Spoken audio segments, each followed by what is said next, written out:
Assalamualaikum warahmatullahi wabarakatuh.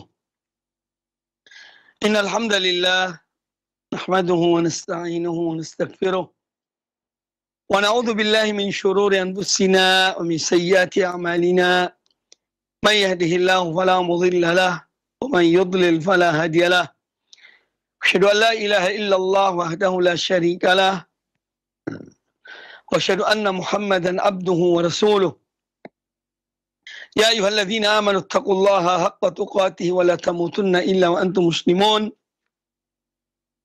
يا أيها الناس اتقوا ربكم الذي خلقكم من نفس واحدة وخلق منها زوجها وبث منهما رجالا كثيرا ونساء واتقوا الله الذي تساءلون به والأرحام إن الله كان عليكم رقيبا يا أيها الذين آمنوا اتقوا الله وقولوا قولا سديدا يصلح لكم أعمالكم ويغفر لكم ذنوبكم ومن يطع الله ورسوله فقد فاز فوزا عظيما أما بعد.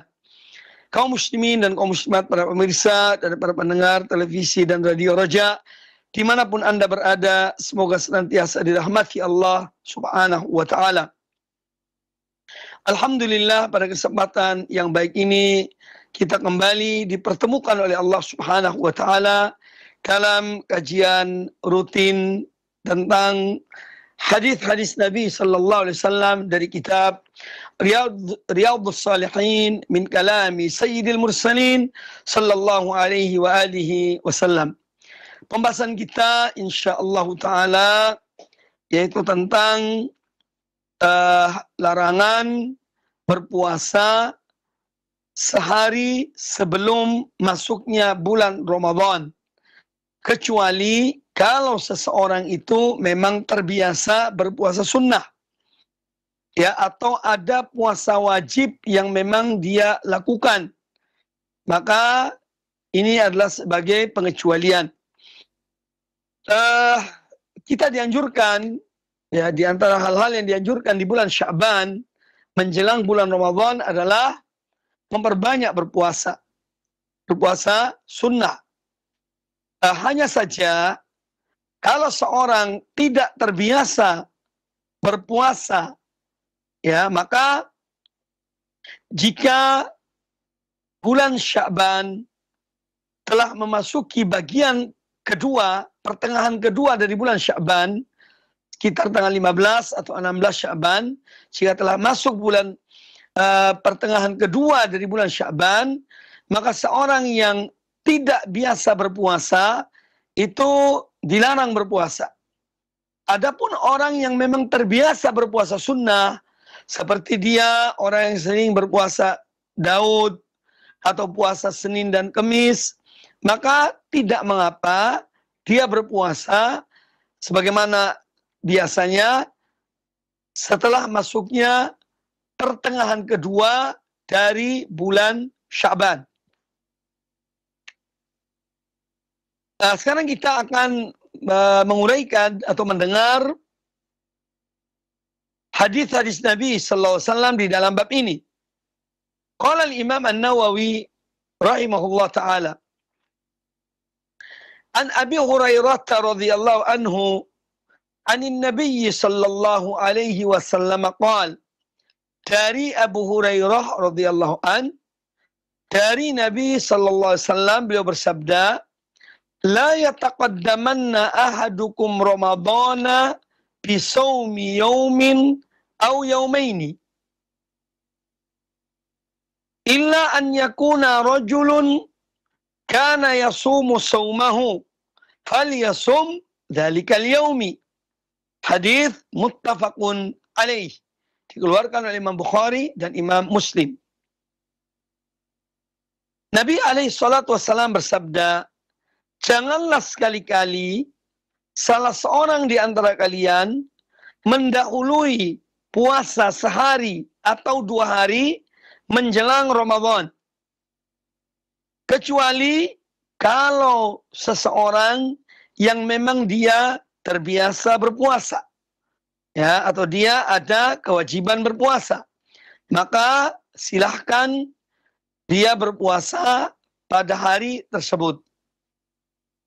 Nah, di dalam hadis ini Nabi kita Muhammad sallallahu alaihi wasallam menjelaskan kepada kita tentang larangan beliau kepada salah seorang di antara umatnya ya untuk berpuasa mendahului puasa Ramadan. Dia mendahului puasa Ramadan sehari atau 2 hari. Ya, ini tidak boleh berpuasa kecuali kalau seorang yang memang terbiasa berpuasa. Nah, makanya di sini ada tentu beberapa pelajaran yang diambil dari hadis ini. Di antaranya adalah larangan ya menyambut bulan Ramadan dengan berpuasa sehari sebelum Ramadan atau 2 hari sebelum Ramadan dengan alasan untuk kehati-hatian. Ya, ini tidak dibenarkan. Tidak dibolehkan. Seorang menyambut datangnya bulan Ramadan dengan dia berpuasa sehari sebelumnya. Sebelum Ramadan. Atau 2 hari sebelum Ramadan. Ya. Kebanyakan sehari. Apa alasannya jika ditanya, mengapa kamu berpuasa sehari sebelum Ramadan? Katanya, ini untuk kehati-hatian. Khawatirnya hari ini sudah masuk Ramadan. Tapi tidak ketahuan. Nah, ini alasan yang tidak bisa dibenarkan. Alasan yang tidak bisa dibenarkan. Kemudian juga, di antara hikmah yang disebutkan oleh para ulama tentang larangan ini, ya berpuasa sehari sebelum datangnya Ramadan, ya ini adalah juga supaya seorang Muslim ya mempersiapkan dirinya untuk berpuasa esok harinya. Ya, di hari ini dia makan, minum sebagai persiapan mental, persiapan fisik untuk menghadapi puasa esok harinya. Ini setelah masuknya bulan Ramadan. Kemudian juga di antara hikmah dari hadis ini, hadis ini sebagai bantahan kepada sekelompok yang menyimpang dari tuntunan Allah dan Rasulnya dalam hal berpuasa sehari sebelum Ramadan. Seperti Rafidhah, Syiah Rafidhah. Mereka ya mempunyai pendapat puasa sehari sebelum Ramadan. Ini adalah hadis ini sebagai bantahan bagi mereka. Kemudian juga hadis ini menjelaskan kepada kita tentang pengecualian. Pengecualian bagi orang yang memang terbiasa berpuasa. Bagaimana sudah saya jelaskan tadi. Kalau seseorang terbiasa berpuasa di bulan sebelumnya, dia sering berpuasa sunnah, Senin dan Kamis, atau puasa Daud, sehari berpuasa, sehari berbuka, maka tidak mengapa jika sehari sebelum Ramadan bertepatan dengan hari puasanya. Ya, maka itu tidak mengapa. Karena dia sudah terbiasa berpuasa. Atau mungkin ada orang yang dia mempunyai puasa qadha. Dia menggantikan puasa wajib. Ya, yang mungkin di bulan Ramadan dia sakit atau dalam perjalanan atau hal lainnya sehingga dia berbuka di bulan Ramadan.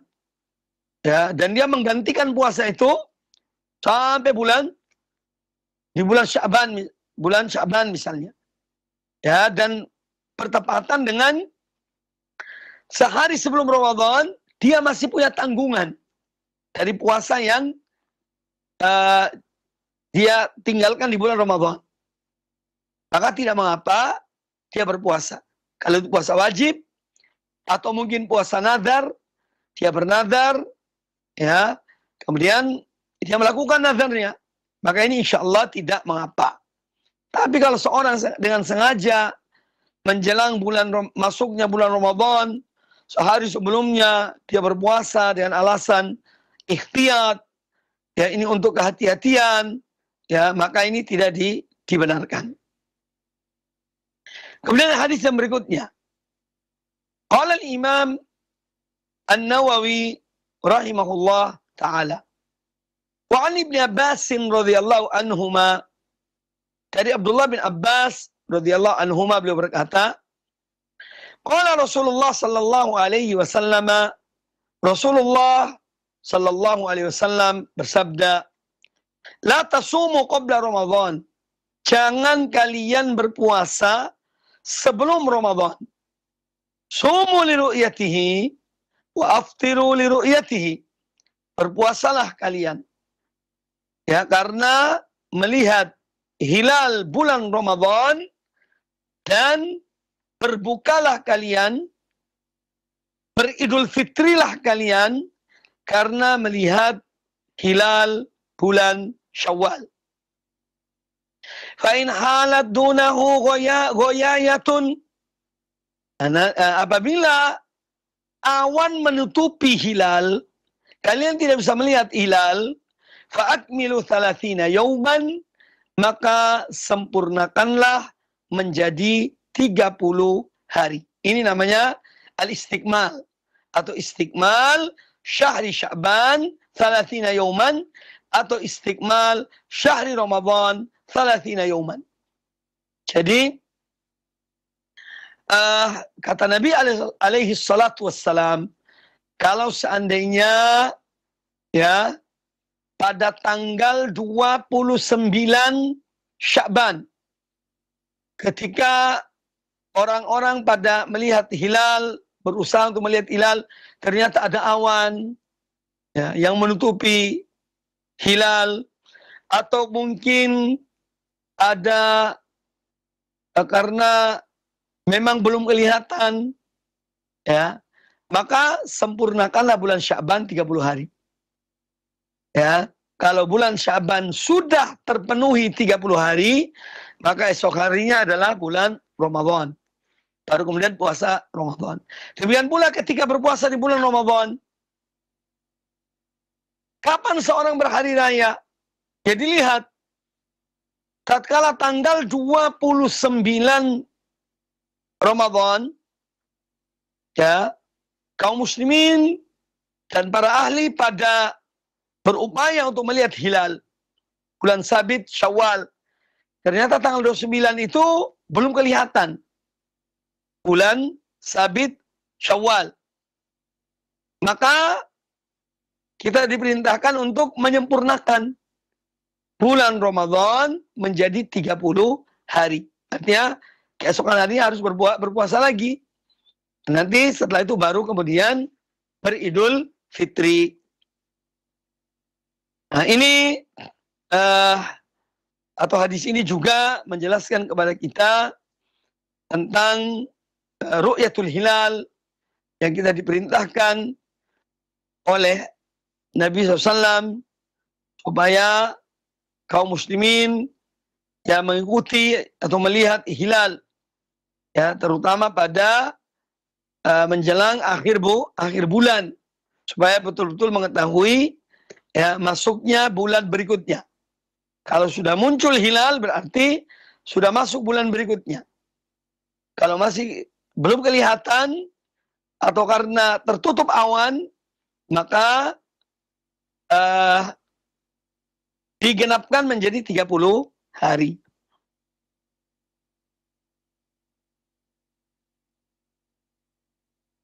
Kemudian hadis yang berikutnya, wa an Abi Hurairah radhiyallahu anhu, dari Abu Hurairah radhiyallahu anhu beliau berkata, qala Rasulullah sallallahu alaihi wasallam, Rasulullah sallallahu alaihi wasallam bersabda, idza baqiya nisfun min Sya'ban fala tasumu. Apabila bulan Sya'ban tinggal setengah bulan, yakni sudah berjalan setengah bulan, sisanya setengah bulan berikutnya, ya, fala tasumu, maka jangan kamu berpuasa pada pertengahan kedua dari bulan Sya'ban. Hadis ini hadis sahih riwayat Imam Tirmidzi dan juga riwayat Imam Abu Daud. Dan ini sudah dijelaskan, ya sudah saya jelaskan tadi tentang orang yang memang tidak terbiasa berpuasa. Ya kalau dia tidak terbiasa berpuasa sunnah, maka dia tidak boleh kemudian mengawali puasa sunnah itu setelah pertengahan kedua bulan Sya'ban. Ya. Ya, dia tidak dibolehkan berpuasa pada pertengahan kedua bulan Sya'ban. Tetapi kalau dia adalah orang yang sering berpuasa, sudah terbiasa berpuasa mengambil hari Senin dan hari Kamis sebagai puasa sunnah, atau dia berpuasa Daud, yang sudah biasa dilakukannya, maka tidak mengapa dia lanjutkan. Meskipun sudah melewati pertengahan bulan Sya'ban, tetap dia lanjutkan. Ini bagi yang terbiasa berpuasa. Kemudian hadis yang berikutnya, ya. Wa an Abi al-Yaqdan, sebelum itu mungkin ada yang bertanya, misalnya Ustadz, seorang itu masih ada puasa wajib yang belum diqodoknya, puasa wajib Ramadan atau puasa nadar. Kemudian setelah pertengahan Sya'ban, 15 Sya'ban telah berlalu, apakah boleh dia berpuasa pada 15 kedua dari bulan Sya'ban? Jawabannya boleh. Karena itu puasa wajib. Puasa wajib itu harus segera diamalkan, diganti, diqodok. Sedangkan ini maksud di sini adalah puasa sunnah. Ya, puasa sunnah. Nah, ini perlu dipahami bahwa yang dilarang di sini adalah puasa yang bersifat sunnah. Adapun puasa yang wajib, seorang belum mengqodoknya, seorang belum menggantikannya, maka meskipun telah masuk pertengahan kedua bulan Sya'ban, maka tidak mengapa seorang mengqodok puasanya. Wallahu a'lam. Kemudian hadis yang berikutnya, wa an Abi al-Yaqdan Ammar ibni Yasir radhiyallahu anhuma. Dari Abu al-Yaqdan Ammar bin Yasir radhiyallahu anhuma, beliau berkata, man shoma al-yawma alladhi yushakku fihi faqad asa Abul Qasim sallallahu alaihi wasallam. Kata Ammar bin Yasir radhiyallahu anhuma, ya, man shoma al-yawma, barang siapa yang dia berpuasa pada hari yang diragukan, apakah hari itu sudah masuk Ramadan atau belum?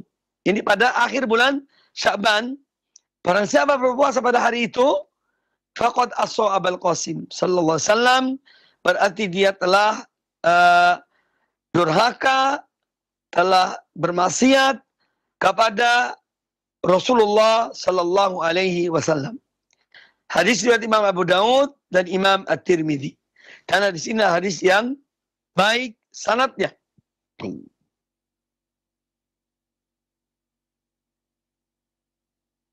Nah, Al-Imam At-Tirmidzi rahimahullah ta'ala mengatakan tentang hadis ini, atau ucapan Ammar bin Yasir ini, bahwa kata Imam At-Tirmidzi, wal amalu ala hadza inda ahli ilmi min ashabin Nabi sallallahu alaihi wasallam. Jadi para sahabat Nabi sallallahu alaihi wasallam mereka mengamalkan hadis tentang apa? Tidak boleh berpuasa sehari menjelang Ramadan. Ya. Mereka mengamalkannya. Ya. Wa man ba'dahum minat tabi'in, baik sahabat, para tabi'in, wa bihi yaqulu Sufyan ats-Tsauri, termasuk al-Imam Sufyan ats-Tsauri rahimahullah juga berpendapat demikian. Wa Malik bin Anas, Imam Malik bin Anas juga demikian. Wa Abdullah bin Mubarak, wa Syafi'i, wa Ahmad, wa Ishaq. Ya.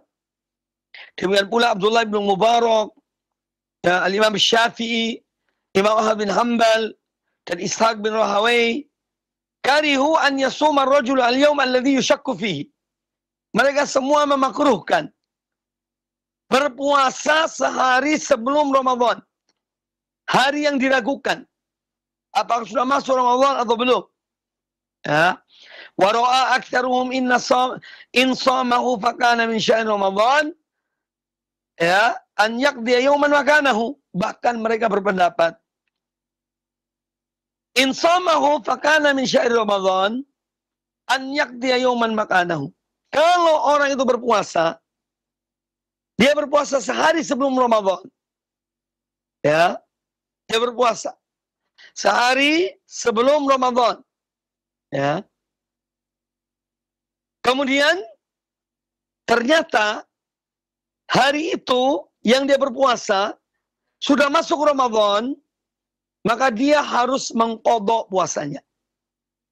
Mengapa demikian? Karena dia itu ketika niat berpuasa pada hari yang diragukan itu, dia tidak berniat puasa Ramadan. Dia berniat puasa, intinya puasa untuk hati-hati. Sedangkan puasa Ramadan harus diniati. Nah, karena dia tidak niat untuk puasa Ramadan, padahal itu sudah masuk bulan Ramadan, ya, maka puasanya bukan puasa Ramadan, karena niatnya bukan puasa Ramadan. Maka dia harus mengqadha pada hari-hari yang lain. Ya. Jadi sampai demikian. Jadi sebab kenapa dia harus qadha? Karena dia tidak niat berpuasa Ramadan. Sedangkan puasa Ramadan adalah ibadah, harus diniati. Ya, harus diniati sejak malam sebelum terbitnya fajar. Kita harus niat untuk berpuasa esok harinya. Lah orang ini dia tidak niat, intinya aku berpuasa. Ya, khawatir kalau itu Ramadan.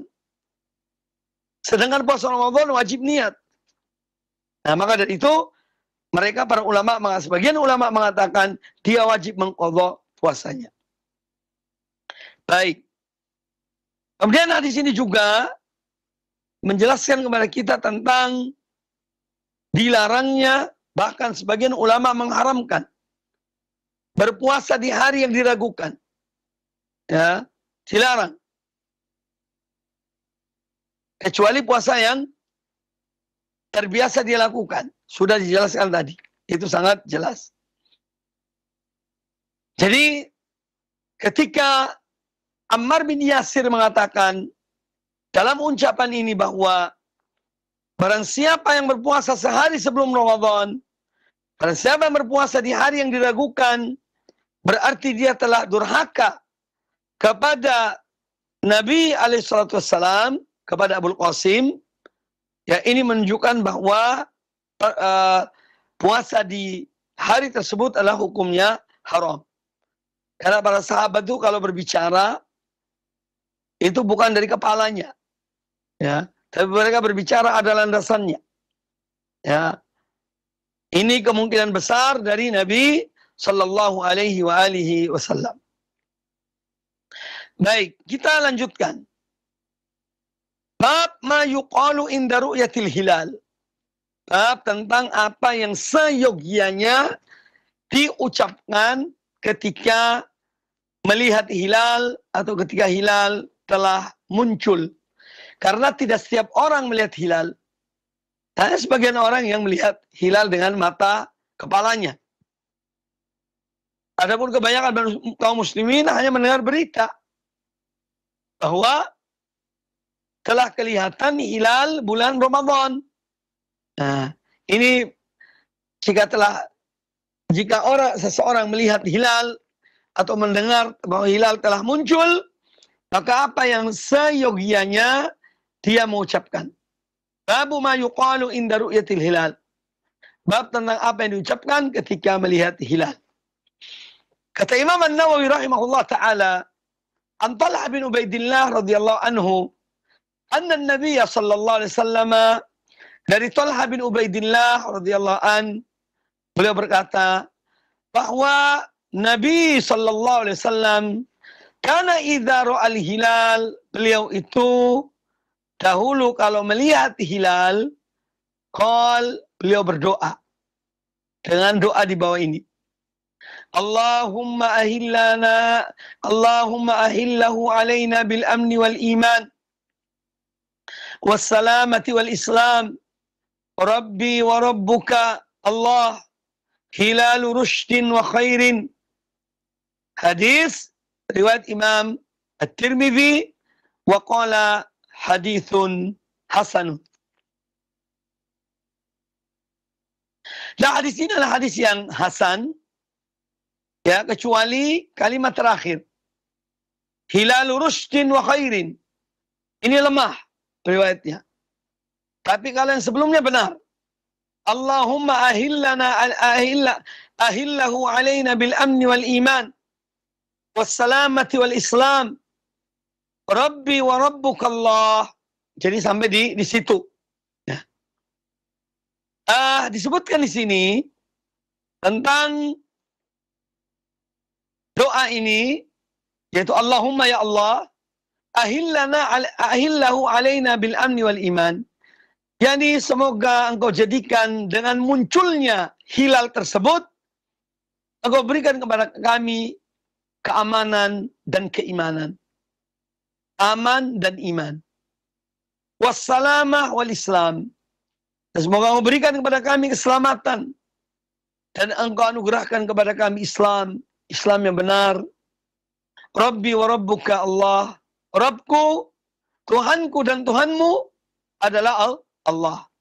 Nah, ini bacaan ketika kita melihat hilal atau mendengar telah munculnya hilal, maka kita dianjurkan untuk membaca doa ini. Allahumma ahillahu bil amni wal iman, salamati wal islam, Rabbi wa rabbuka Allah. Rabbi wa rabbuka Allah. Baik, hadis ini ya menjelaskan kepada kita di antara adab ya yang diajarkan oleh Nabi alaihissalam ketika kita melihat hilal, kita berdoa ya kepada Allah Subhanahu wa taala, mohon pada Allah keselamatan, keamanan, keimanan, keislaman. Itu semua yang menyelamatkan kita. Iman dan Islam akan menyelamatkan seorang mukmin dan seorang muslim dari azab Allah Subhanahu wa taala.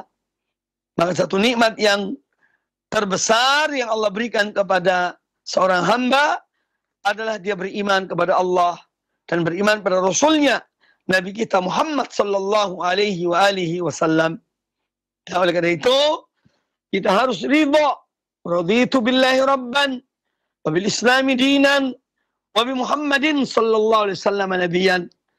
Ya, aku ridha ya Allah sebagai Rabbku, sebagai sembahanku, Islam sebagai agamaku, dan aku ridha Nabi Muhammad sallallahu alaihi wasallam sebagai nabiku. Mengapa kita harus selalu berdoa kepada Allah Subhanahu wa taala agar kita tetap dalam keadaan iman dan Islam? Karena seorang kalau tidak beriman, maka dia tidak akan mendapatkan keamanan dari azab Allah Ta'ala. Ya, seorang kalau tidak Islam, maka dia tidak dijamin keselamatan ya dari azab Allah Subhanahu wa taala. Jadi kemudian hadis ini juga menjelaskan kepada kita bahwa ya keamanan dan keislaman ini adalah salah satu di antara nikmat-nikmat Allah Subhanahu wa taala yang wajib kita syukuri. Ya, termasuk keamanan patut kita syukuri. Kita hidup di negeri yang aman, maka keamanannya harus dijaga. Jangan sampai kita membuat kerusakan, membuat kekacauan, dan yang lainnya dari hal-hal yang akan menghilangkan keamanan. Akan menyiapkan keamanan. Karena keamanan adalah nikmat dari Allah Subhanahu wa taala.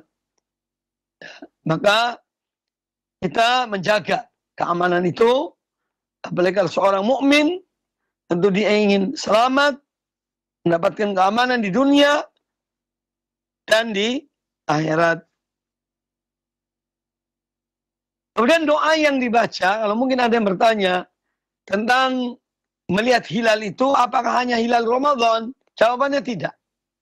Setiap kali melihat hilal, setiap muncul hilal yang baru pada setiap bulan, setiap awal bulan. Ya, kita dianjurkan untuk membaca doa tersebut. Jadi doa itu tidak hanya di bulan Ramadan atau bulan Syawal, karena kebanyakan kaum muslimin melihat hilal itu 2 bulan itu. Ya, itu bulan Syawal, Ramadan dan Syawal. Baik. Kemudian bab yang berikutnya.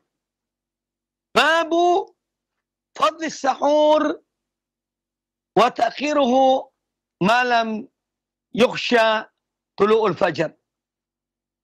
Bab tentang dianjurkannya untuk mengakhirkan makan sahur selama seorang tidak khawatir akan terbitnya fajar. Ya. Artinya kita dianjurkan mengakhirkan makan sahur selama belum terbit fajar. Hadis yang dibawakan oleh Al-Imam An-Nawawi rahimahullah ta'ala dalam bab ini, yaitu hadis Anas bin Malik radhiyallahu anhu, an Anas radhiyallahu anhu qala, kata An-Nawawi rahimahullah dari Anas bin Malik radhiyallahu anhu, beliau berkata, qala Rasulullah sallallahu alaihi wasallam, Rasulullah sallallahu alaihi wasallam bersabda, tasahharu fa inna fis sahuri barakah. Bersahurlah kalian, karena sungguhnya di dalam makan sahur itu ada keberkatan. Ada keberkatan. Hadis muttafaqun alaih. Keluarga oleh Imam Bukhari dan Imam Muslim. Ini perintah dari Nabi alaihissalam.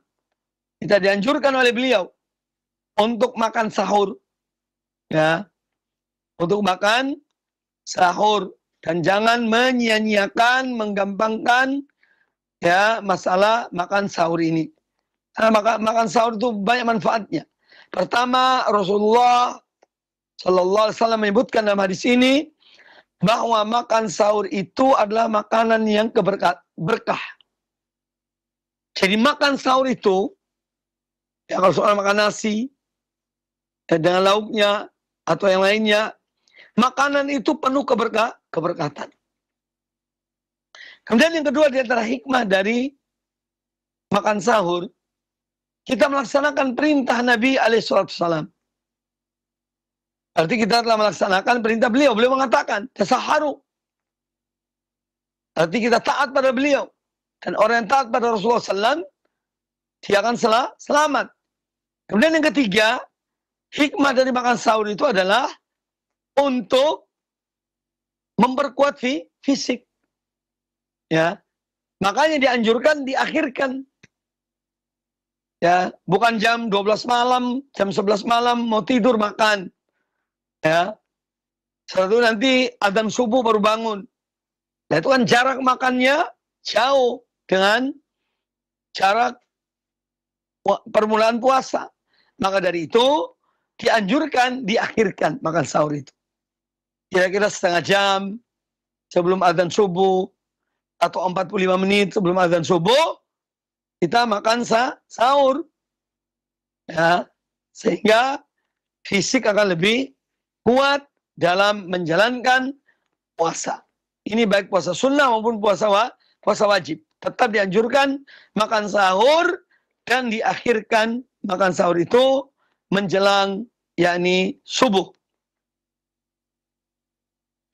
Kemudian tentang keberkatan dari makan sahur ini juga ada hadis yang lain, hadis Nabi sallallahu alaihi wasallam tentang makan sahur ini. Beliau bersabda, halumma ilal ghada'il mubarak.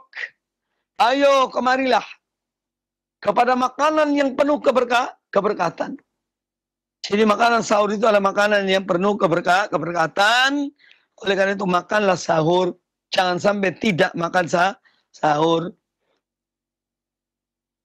Kemudian juga hadis yang berikutnya, wa an Zaid bin Thabit radhiyallahu anhu qala, dari Zaid bin Thabit radhiyallahu anhu beliau berkata, tasahharna ma'a Rasulillah sallallahu alaihi wasallam. Tasahharna, kami makan sahur bersama Rasulullah sallallahu alaihi wasallam. Thumma qumna ila shalah. Kemudian kami bangkit menuju salat subuh maksudnya. Qila, kemudian Zaid bin Sabit ditanya, kam kana bainahuma? Kira-kira jarak waktu kalian makan bersama Rasulullah dan berangkat menuju salat subuh itu, kira-kira berapa sih waktunya? Ya. Qal, kata Zaid bin Thabit radhiyallahu anhu, qadru khamsina ayah. Kira-kira seorang membaca 50 ayat. Kira-kira seorang membaca, tentu dengan bacaan yang tertil, bacaan yang wajar lah. Sebanyak 50 ayat. Jadi ini menunjukkan bahwa apa? Mereka betul-betul mengakhirkan waktu makan sahur. Ya, mengakhirkan makan sahur. Nah, oleh karena itu hadis ini menjelaskan kepada kita tentang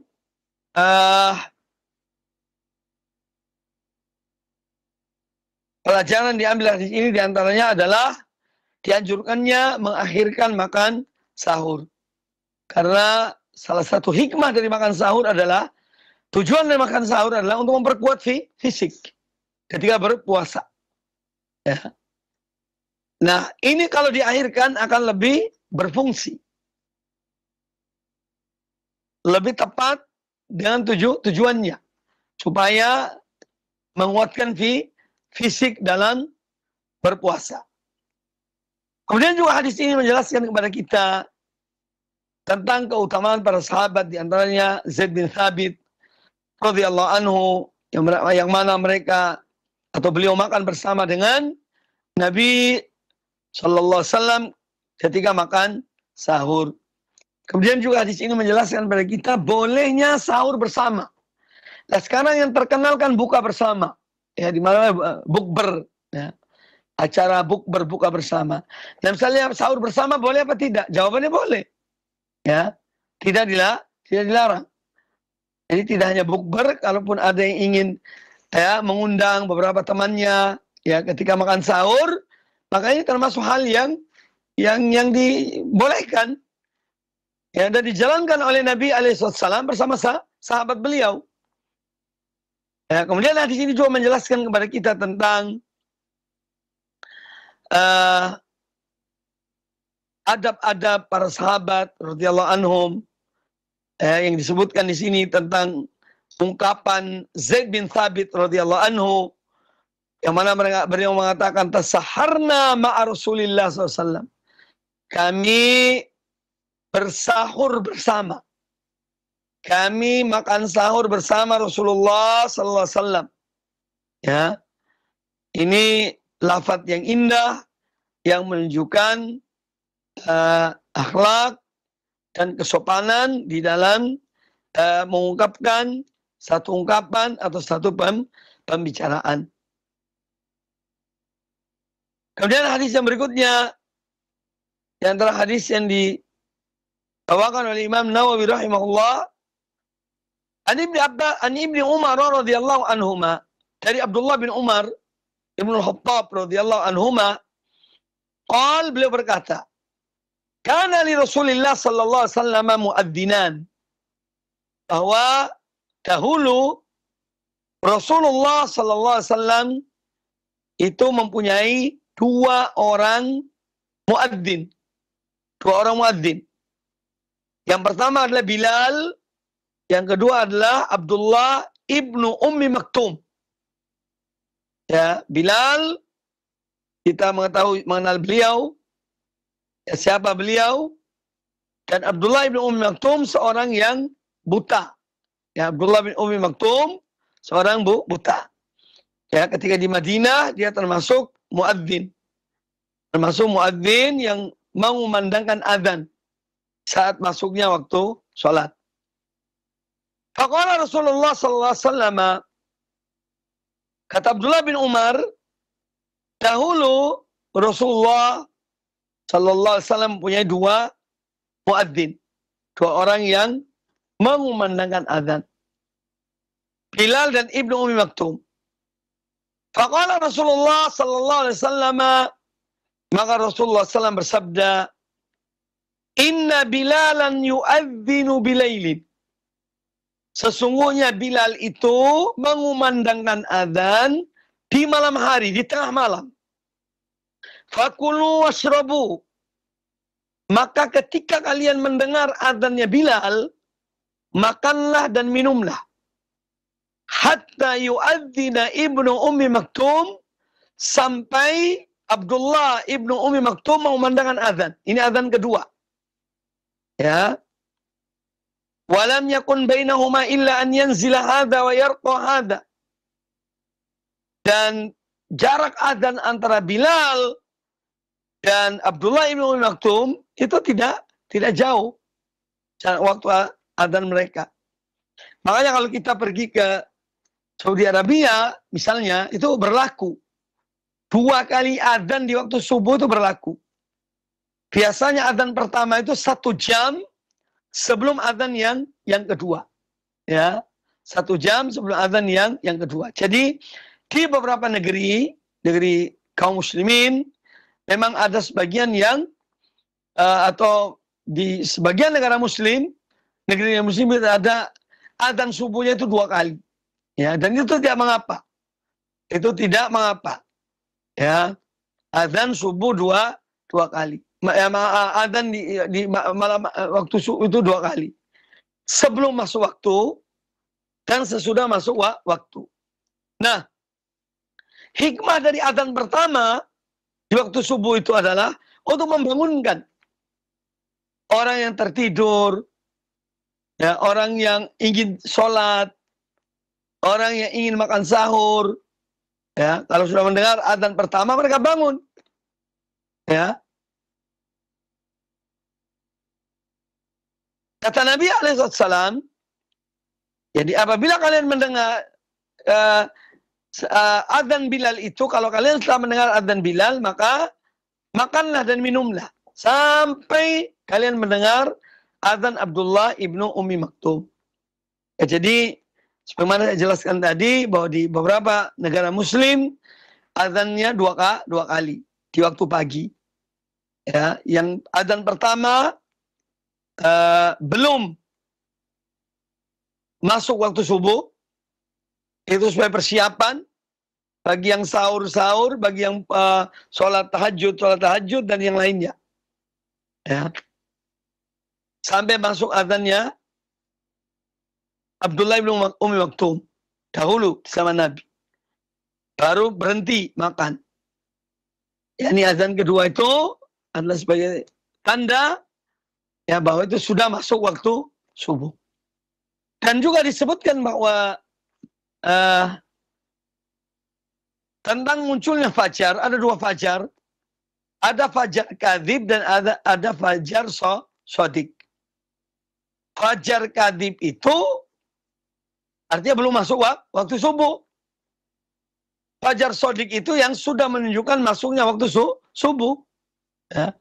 Itu kalau sudah terbit fajar shadiq.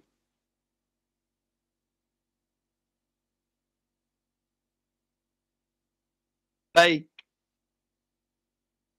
Kemudian hadis yang berikutnya. Wa an Amr ibn al-As radhiyallahu anhuma radhiyallahu anhu, dari Amr bin As radhiyallahu anhu beliau berkata, anna Rasulullah sallallahu alaihi wasallam qaal, bahwasanya Rasulullah sallallahu alaihi wasallam bersabda, faslu ma baina siyamina wa siyami ahli al-kitabi aklatus sahari. Faslu, pembeda pembeda antara puasa kami kaum muslimin dan puasanya ahlul kitab, ya, al-Yahud dan Nasara. Perbedaan puasa kami dan puasa mereka adalah makan sahur. Ya, jadi artinya bahwa Allah memberikan kemudahan kepada umat ini yang mana mereka dianjurkan untuk makan sahur ketika akan berpuasa. Sedangkan umat-umat dahulu tidak. Mereka diperintahkan berpuasa, tapi tidak ada sunnah untuk makan sahur. Hadis ini hadis riwayat Imam Muslim dalam sahihnya.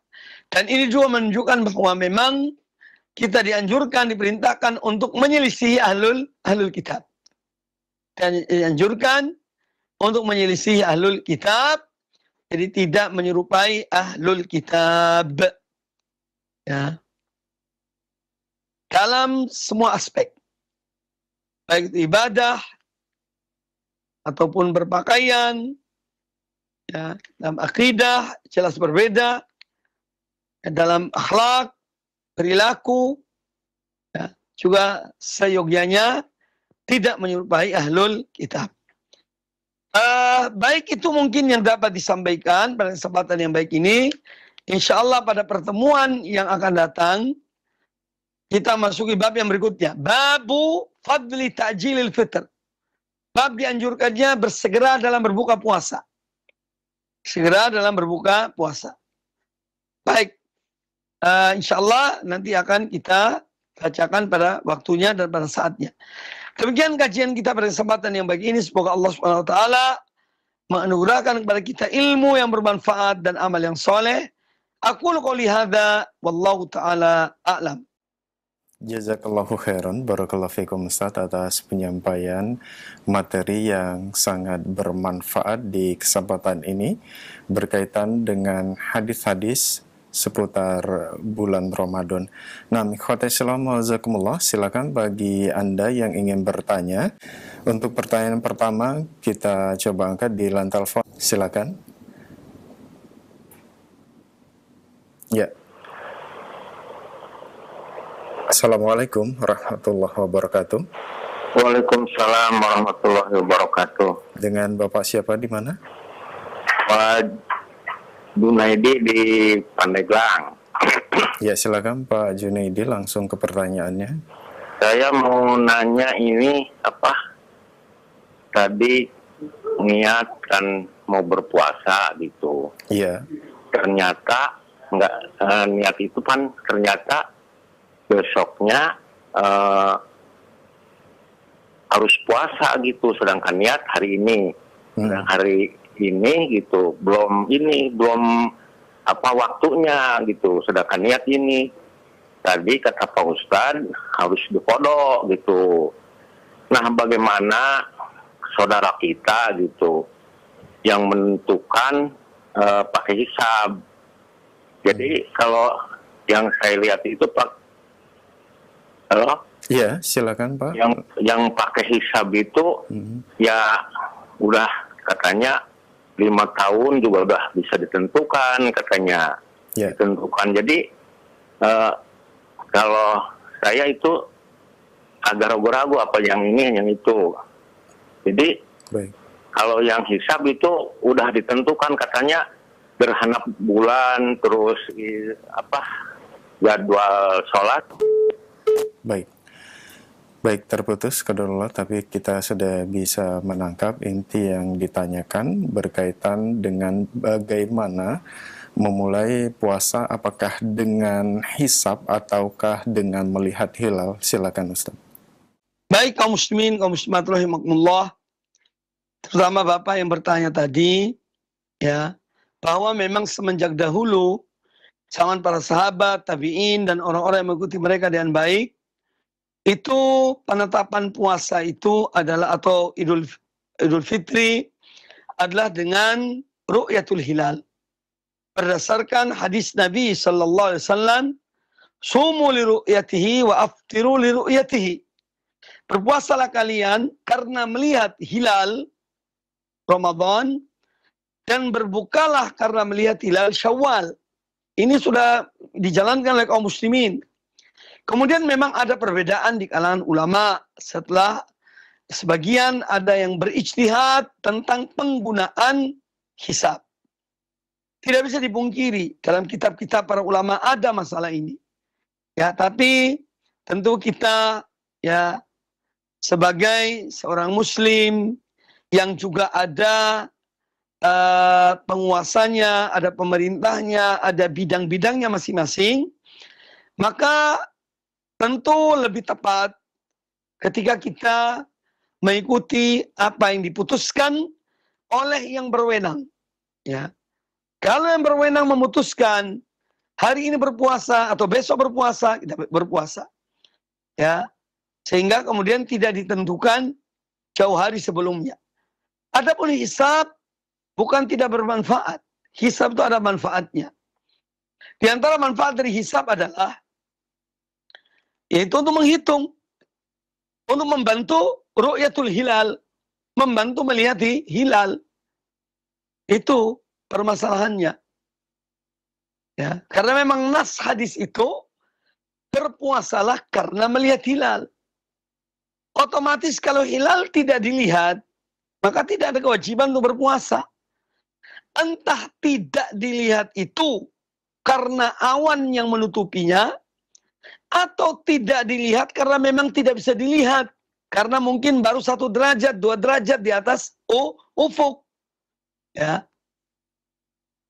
Maka yang lebih tenang dan kita harus juga mantap adalah dengan kita mengikuti berpuasa yang diputuskan atau berhidayah yang diputuskan oleh pemerintah, oleh yang berwenang.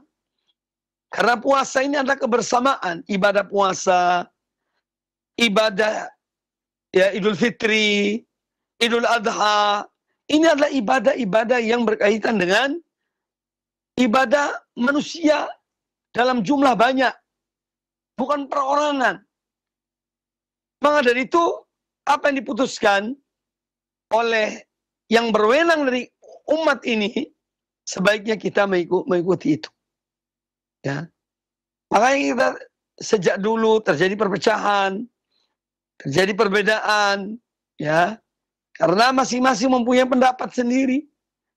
Kalau setiap orang berpegang pada hadis Nabi SAW, insya Allah tidak berbeda. Sumu li ru'yatihi wa aftiru li ru'yatihi.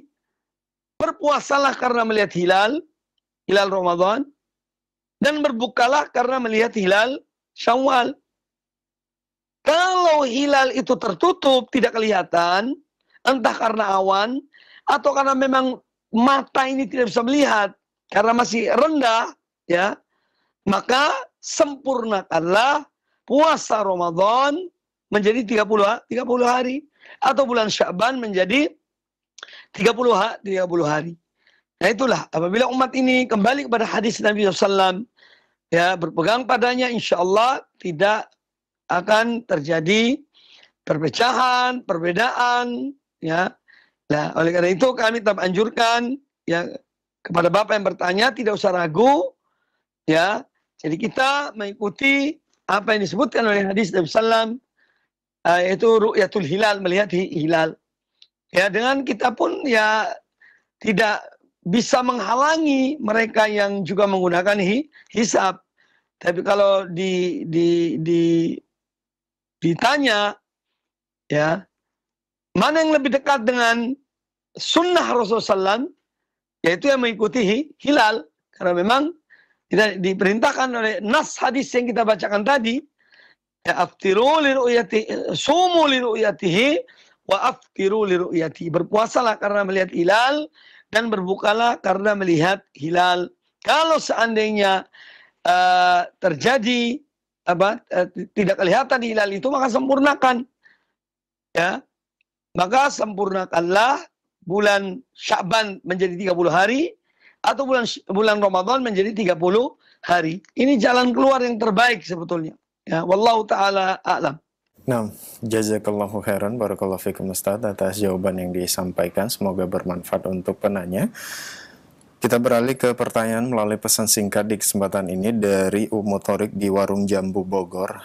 Assalamualaikum warahmatullahi wabarakatuh, Ustadz. Ustadz, apakah boleh mendahulukan saum sunnah 6 hari di bulan Syawal karena bulan Syawal hampir habis setelah kita safar ke kampung halaman dan menjalani masa-masa haid? Kemudian satu lagi, Ustadz, berkaitan dengan larangan mendahului saum Ramadan 1 hari sebelumnya ini, apakah berlaku bagi yang saum sunnah Senin Kamis? Ya, maksudnya Senin Kamisnya yang tidak full. Dalam setahun itu ada Senin Kamis yang tidak saum karena satu dan lain hal. Mohon nasihatnya, Ustaz. Syukran. Pertanyaannya bagus sekali ini. Ini banyak terjadi. Yaitu tentang puasa Syawal 6 hari. Karena satu dan lain hal, ya, memang pada hakikatnya puasa qadha bagi seorang wanita misalnya yang dia karena haid, ya dia tidak berpuasa di bulan Ramadan sehingga dia mengqadha. Pada hakikatnya mengqadha puasa itu adalah sesuatu yang sangat dianjurkan. Karena itu wajib hukumnya. Namun misalnya ada seorang wanita yang dia belum mengqadha puasa wajibnya. Kemudian hari-hari bulan Syawal itu tinggal 6 hari. Apakah boleh dia melakukan puasa Syawal yang 6 hari ini? Karena hukumnya sunnah. Sementara dia belum menggantikan puasa yang wajib, jawabannya boleh. Dan itu ada fatwa sebagian ulama tentang masalah ini. Ya, apabila seorang wanita khawatir, ya, atau seorang yang dia punya tanggungan puasa Ramadan, ya, dia khawatir habisnya bulan Syawal, sehingga waktu bulan Syawal itu tinggal 6 hari untuk dia berpuasa bulan Syawal, puasa sunnah, maka dibolehkan dia dahulukan puasa sunnah, Syawal, kemudian baru dia mengqadha puasa wajibnya. Wallahu a'lam. Pertanyaan kedua sudah saya jelaskan tadi. Pertanyaan kedua sudah dijelaskan bahwa apabila seorang dia terbiasa puasa sunnah Senin Kemis, kemudian memasuki pertengahan kedua bulan Sya'ban, maka silakan dia lanjutkan. Meskipun sampai pada hari yang sehari sebelum Ramadan. Misalnya jatuhnya hari Kamis, puasa hari Kamis. Jumatnya Ramadan, tidak ada masalah. Boleh. Ya, itu boleh. Kalau puasa hari Senin Kemisnya tidak mesti setiap Senin Kemis, Ustaz. Kadang-kadang puasa, kadang-kadang tidak. Tapi rutinnya lebih banyak puasa. Itu juga tidak apa-apa. Karena dia terbiasa puasa Senin Kemis, maka tidak mengapa. Ya, walaupun tidak penuh Senin Kemisnya, ya boleh saja. Meski yang ditanyakan tadi itu hal yang bahwa orang yang tidak penuh puasa Senin Kemis, kemudian jatuhnya puasa Ramadan di hari Jumat, sedangkan di hari Kamis itu dia terbiasa puasa Senin Kamis misalnya, maka tetap dia puasa sunnah sehari sebelum Ramadan. Karena ini puasa yang biasa dia lakukan. Jadi tidak mengapa. Wallahu a'lam. Nah, jazakallahu khairan, barakallahu fikum Ustaz atas jawaban yang disampaikan, dan itu merupakan pertanyaan terakhir kita di kesempatan ini. Mungkin ada sebagai ikhtitam atau penutup, silakan Ustaz. Baik kaum muslimin, kaum muslimat rahimani wa rahimakumullah. Demikianlah kajian kita pada kesempatan yang baik ini, dan pada penutup dari kajian ini saya hanya ingin menghimbau, mengingatkan kita tentang kita ini berada di bulan-bulan haram, bulan Dzulqa'dah. Insya Allah ya 1-2 hari lagi, insya Allah tepatnya misalnya hari Kamis atau hari Jumat, kita akan memasuki 10 hari pertama dari bulan Dzulhijjah. Ya, kita sekarang berada di bulan Dzulqa'dah. Insya Allah dalam waktu dekat akan memasuki 10 hari pertama bulan Dzulhijjah.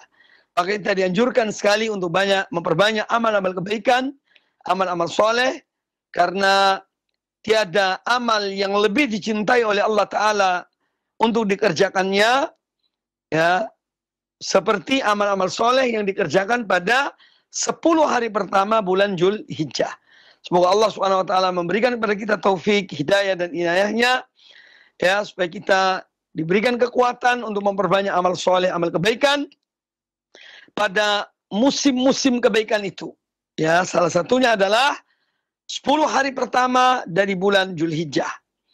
Ya, demikian, semoga bermanfaat. Ya, semoga Allah menganugerahkan kepada kita ilmu yang bermanfaat dan amal yang soleh. Apabila apa yang disampaikan tadi mungkin ada kekeliruan, kesalahan, maka saya rujuk dari kesalahan dan kekeliruan. Dan apabila itu benar, maka itu dari Allah Subhanahu wa taala.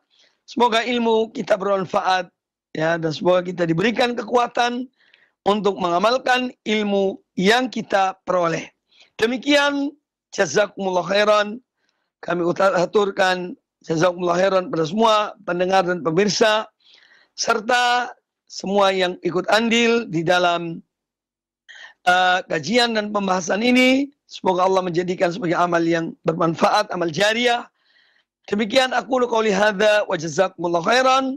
Subhanakallahumma bihamdika asyhadu an la ilaha illa anta astaghfiruka wa atubu ilaik. Wa sallallahu wasallam wa barak ala nabiyyina wa ala alihi washabihi ajma'in. Thumma assalamu alaikum warahmatullahi wabarakatuh.